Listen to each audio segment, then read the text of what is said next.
O Senhor esteja convosco. Proclamação do Evangelho de Jesus Cristo, segundo João. Glória a vós, Senhor.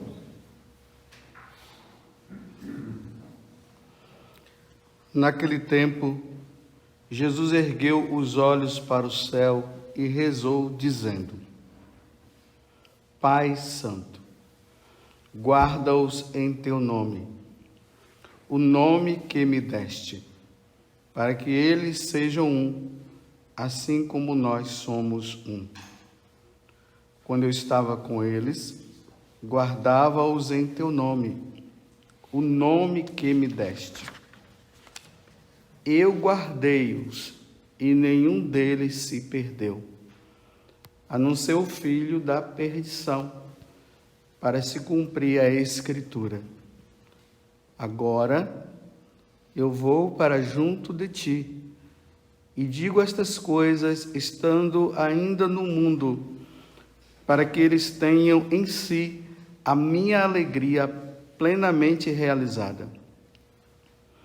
Eu lhes dei a tua palavra, mas o mundo os rejeitou porque não são do mundo, como eu não sou do mundo. Não te peço que os tires do mundo, mas que os guardes do maligno. Eles não são do mundo, como eu não sou do mundo. Consagro-os na verdade. A tua palavra é verdade. Como tu me enviastes ao mundo, assim também os enviei ao mundo. Eu me consagro por eles, a fim de que eles também sejam consagrados na verdade. Palavra da salvação. Glória a vós, Senhor.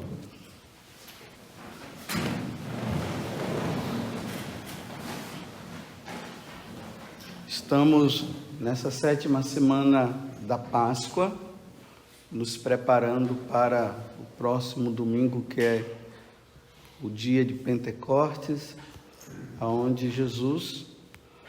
o Pai envia o Espírito Santo sobre os apóstolos, para que eles possam encontrar força para anunciar a boa nova. E essa 7ª semana, ela é muito bonita, porque nós nos deparamos aqui no capítulo 17, que, como eu tenho falado para vocês, Jesus ele está ali na última ceia, né? E João, ele mostra essa última ceia nos capítulos 13, 14, 15, 16 e 17, como eu falei ontem, né? O capítulo 18 já é a paixão do Senhor. São todos esses capítulos, Jesus ali naquela quinta-feira santa, ele institui o sacramento da Eucaristia, do sacerdócio aos apóstolos, e depois ele vai se entregar pela nossa salvação. Então Jesus está em clima de despedida. Esse capítulo 17 dá-se o nome de oração sacerdotal de Jesus, porque agora Jesus ele está ali com os apóstolos, ele olha para o céu, como iniciou-se o evangelho de hoje, né? Jesus ergueu os olhos para o céu. Então ele olha para o Pai e agora ele começa a rezar pelos apóstolos, pela igreja em si. Ele rezou por mim e ele rezou por você, naquela última ceia, para que nós fôssemos perseverantes. Então hoje Jesus ele está falando uma coisa muito importante aqui para nós, que precisa ser bem interpretado para nós também não cairmos aí em heresias e falsos ensinamentos. E Jesus está dizendo que ele pede ao Pai que todos sejam um. E ao mesmo tempo ele diz que eles precisam ser consagrados na verdade. Então, o que Jesus nos ensina, o que Jesus traz do céu para nós é verdade, não é mentira. E Os apóstolos, diante do que eles receberam de ensinamento de Jesus, eles não podem de maneira nenhuma se desviar dessa verdade. Pedro tem que pensar e falar o que Jesus falou. Como o apóstolo Tiago também a mesma coisa. Como o apóstolo Mateus a mesma coisa. Pedro não pode pensar diferente e falar diferente do que Jesus falou, e assim por diante. Por isso que ele está dizendo que sejam um. Esse é o sentido de serem um. Um mesmo pensamento, como eu rezei agora na oração da coleta. Um mesmo coração e uma mesma alma. Então eles não podem ensinar nada que esteja fora, ou seja, e nada de fora poderia entrar diante daquilo que Jesus falou.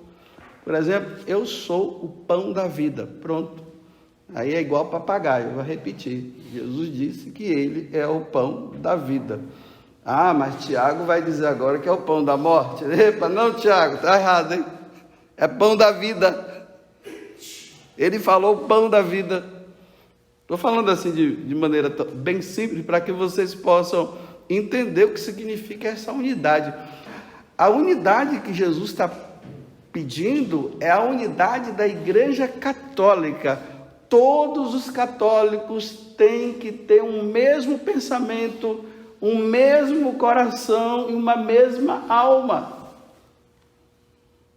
As pessoas ficam pensando que todos sejam um, é assim, né?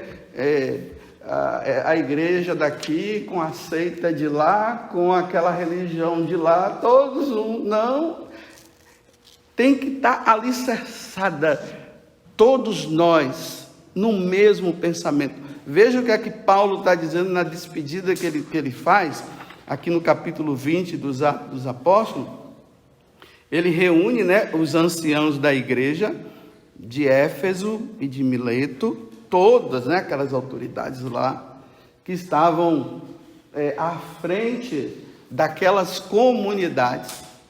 E agora, na despedida, ele vem e fala: olha, cuidai de vós mesmos e de todo o rebanho, porque agora ele está indo para Roma, e lá ele vai morrer, Então, cuidai de vós mesmos e de todo o rebanho, sobre o qual o Espírito Santo vos colocou como guardas.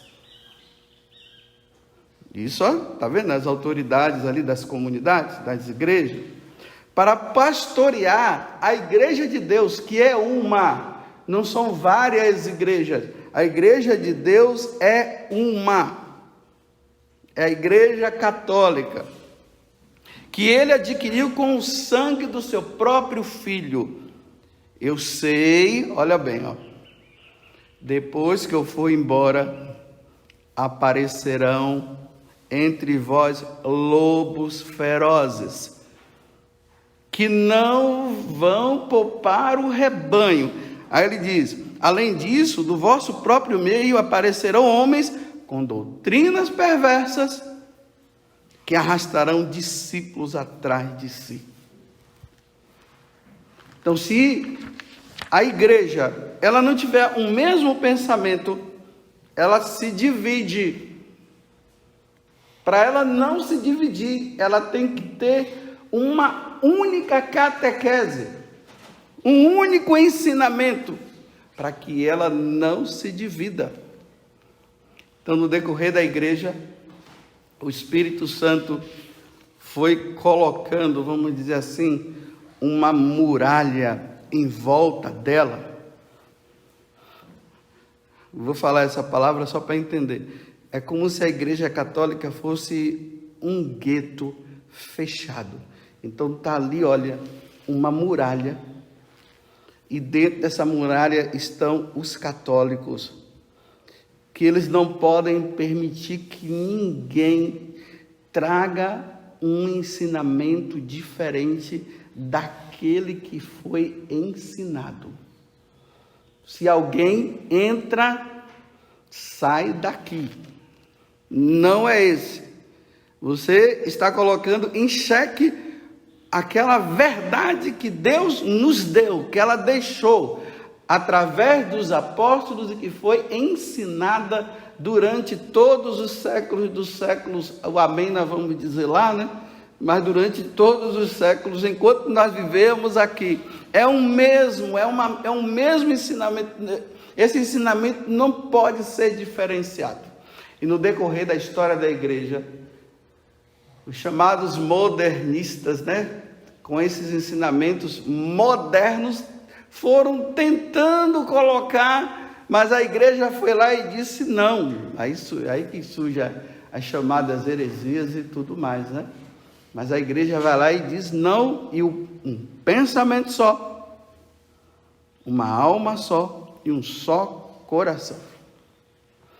Geralmente nós brincamos assim, nós dizemos que numa família, né, onde tem o pai e a mãe, aí vamos dizer que tem uns 6 filhos ali. Os pais falam uma coisa e cada um dos filhos parece que entende de uma forma. Aí você vai percebendo, né, pela forma de agir de cada um, que não é bem aquilo que os pais falaram. Que cada um acabam tendo um pensamento. Então, não deveria ser assim.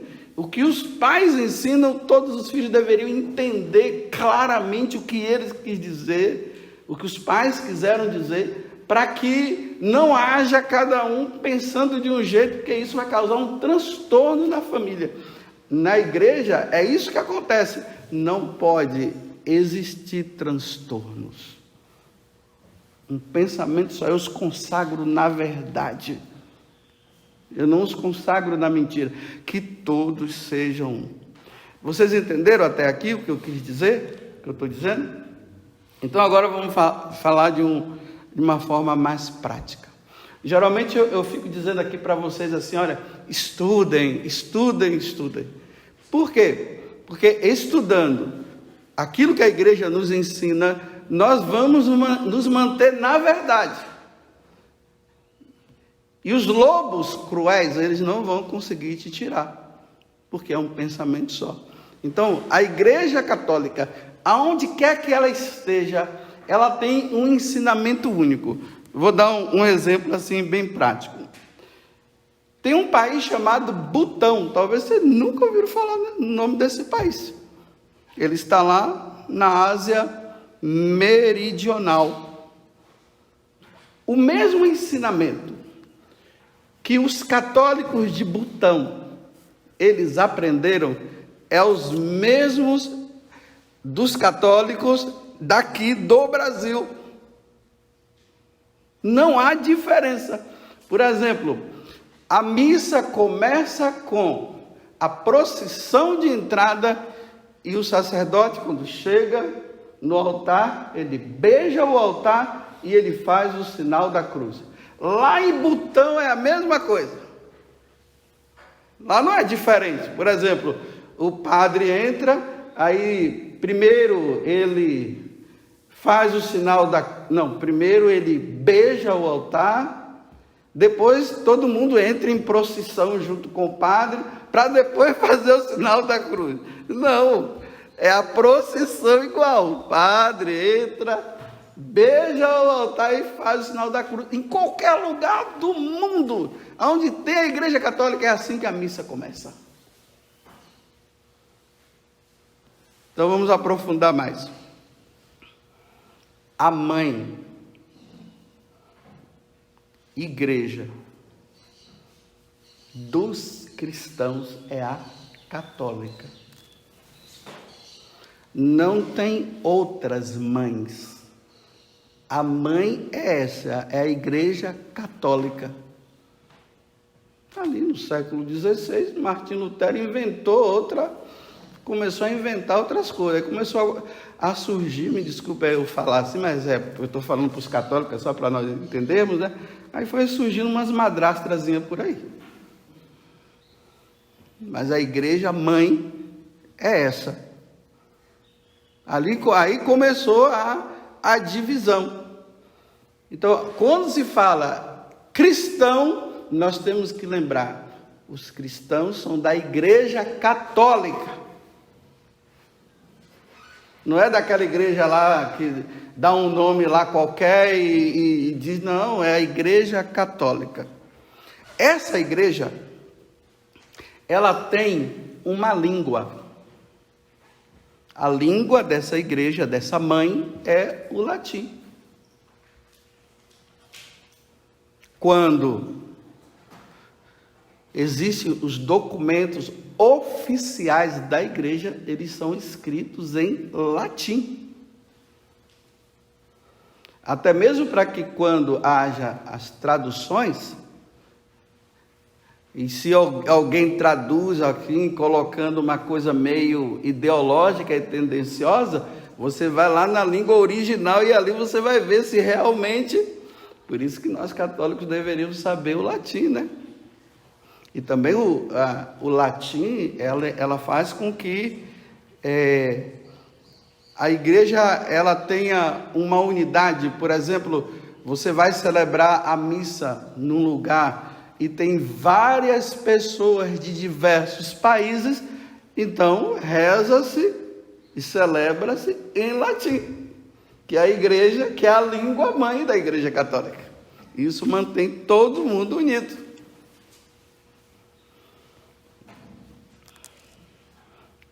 A igreja, essa igreja católica, que Jesus está dizendo que nós precisamos ser um, ele está dizendo que ele tem 3 pilares. Ela é fundamentada nos 3 pilares da revelação divina: a sagrada tradição, as sagradas escrituras e o magistério da igreja. A revelação, os ensinamentos, ele passa por esses 3 pilares. E nós católicos daqui do Brasil, lá de Butão, temos que saber disso. Porque aí vamos supor que nós nos mudemos para Butão. A gente chega lá, aí nós vamos aprender a língua deles, e na hora que eles estiverem falando sobre os ensinamentos da igreja, eles vão falar isso aqui, igualzinho, não tem mudança nenhuma. Que tudo isso, que essa igreja, ela tem uma hierarquia, ela é formada por uma hierarquia. O clero, os consagrados e os leigos. E aí, né, dos cleros, né, está lá o Papa, os bispos, os sacerdotes, os diáconos, os consagrados, né? Aí você vai ver as diversas congregações e ordens religiosas. E o povo de Deus, que são os leigos. É assim, ela é formada dessa forma. Lá em Butão é assim que ensina. Não ensina diferente, não. E aí nos mantém o quê? Firmes. Nós temos uma profissão de fé. E que nós rezamos nas solenidades, né? No próximo domingo, no dia de Pentecostes, nós vamos rezar a nossa profissão de fé. Eu creio em Deus Pai Todo-Poderoso, Criador do céu e da terra, e em Jesus Cristo, seu único Filho. Lá em Butão é assim que reza também. A profissão de fé lá é assim, não é diferente não.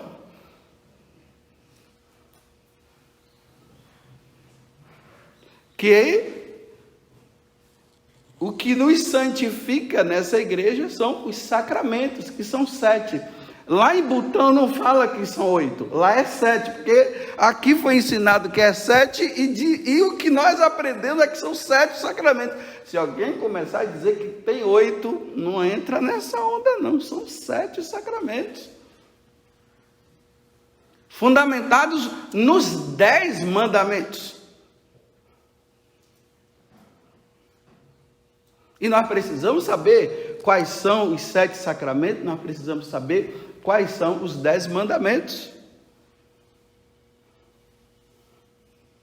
E aqui é o catecismo, né? A carta magna nossa. O catecismo, ele é formado dessa forma.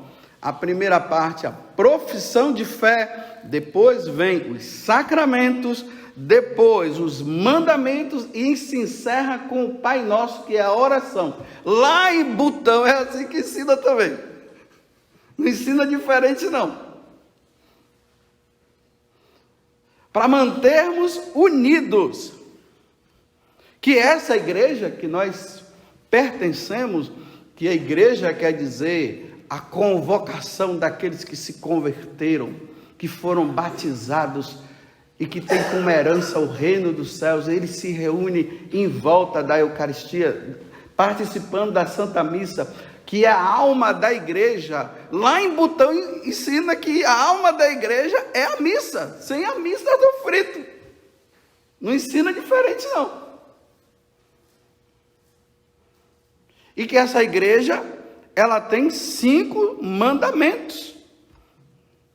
E esses mandamentos são o seguinte: primeiro, ouvir missas inteiras nos domingos e festas de guarda. O segundo, confessar-se ao menos uma vez por ano. Comungar ao menos uma vez pela Páscoa da Ressurreição. Jejuar e abster-se de carne quando manda a Santa Madre Igreja. Pagar o dízimo segundo o costume. Lá em Butão fala isso, e aqui também. Não é diferente. Não são 6, não são 10 mandamentos da igreja, são 5. Está vendo o que é que mantém unido? Por que é que Jesus está dizendo que nós devemos ser um? Esse mesmo pensamento não pode ser diferente. Eu estou repetindo isso para que isso fique bem claro para nós. Que existem os dons do Espírito Santo, nós estamos preparando agora para Pentecostes. São 7 os dons do Espírito Santo. Lá em Butão ensina, e aqui também no Brasil, que os dons do Espírito Santo são 7. Sabedoria, inteligência, conselho, fortaleza, ciência, piedade, temor de Deus. Estão vendo como a igreja católica ela é séria? E como nós católicos, isso aqui que eu estou falando, nós precisamos saber de cor e salteado. Lá na Bahia a gente usa esse termo, né? Não sei se por aqui fala, né? Pelo menos na minha cidade. Saber tudo de cor e salteado. Por exemplo, eu sei de cor os mandamentos. E salteado, se eu perguntar qual é o primeiro, eu falo imediatamente. Se eu falar qual é o nono, eu falo imediatamente. Salteado. Saber isso aqui, isso tem que estar na ponta da nossa língua. Senão nós vamos ser aquilo que o Papa Emérito Bento XVI diz, né? Analfabetos, religiosos, cristãos analfabetos, que se perguntam e não sabem nada, que não sabem dessas coisas, que tem os dons do Espírito Santo, mas existem os frutos do Espírito Santo, que são 12, nós precisamos saber disso, são 12 os frutos do Espírito Santo: a caridade, a alegria, a paz, paciência, longanimidade, bondade, mansidão, fidelidade, a modéstia, está vendo? É um fruto do Espírito Santo. A continência, a castidade. Lá em Butão, quando a catequista lá, ou o sacerdote está dando a catequese, ele está ensinando lá, assim, dessa forma. Aí quando o povo de Butão, né, em qualquer cidade lá, vem para aqui, para o Brasil, aí quando aqui é ensinado, ele diz: nossa catequista lá ensinou a mesma coisa. É igualzinho. Nossa, eu vim participar da missa aqui no Brasil, né? E quando eu vi, nossa, os padres se vestem igualzinho de lá. Vocês já perceberam que nós vamos aí, por exemplo, da questão da língua vernácula agora, né?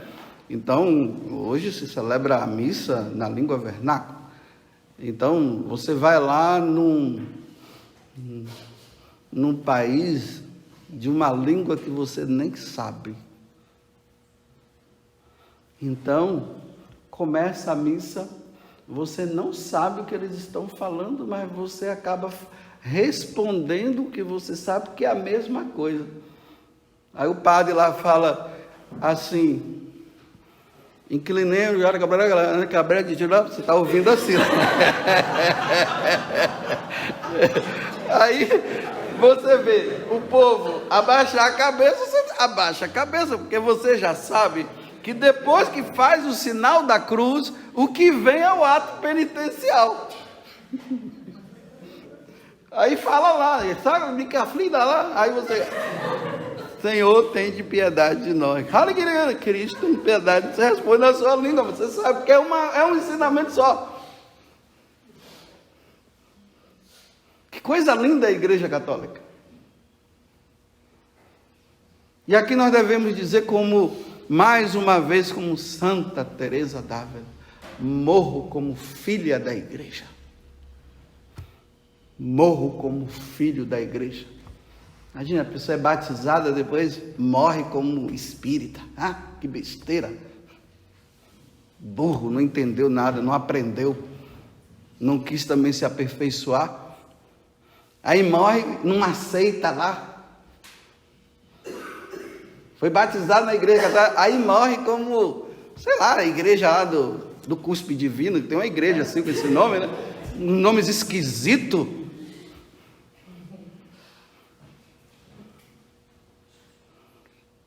Que nessa igreja existe os dogmas marianos, que Nossa Senhora, ela foi concebida sem pecado original, que ela é mãe de Deus, que ela é virgem antes, durante e depois do parto, que ela foi assunta ao céu, tudo igualzinho. Não tem como os lobos entrarem e ficar ensinando coisa errada. E nós nos deixarmos levar. Só se deixa se levar quem não sabe. Quem não aprendeu, quem não estudou.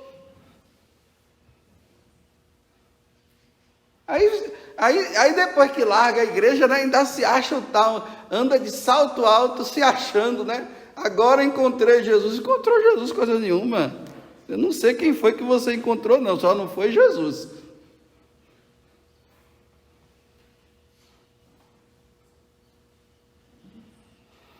Que nós temos o terço mariano, que é dividido em mistérios.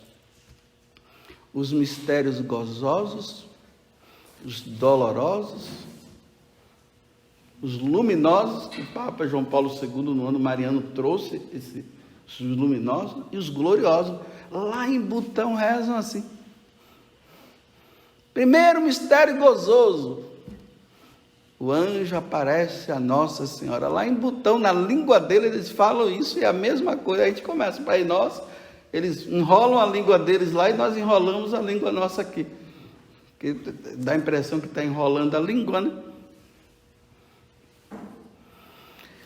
Bem, espero que vocês tenham entendido o que significa que sejam um, consagrado na verdade.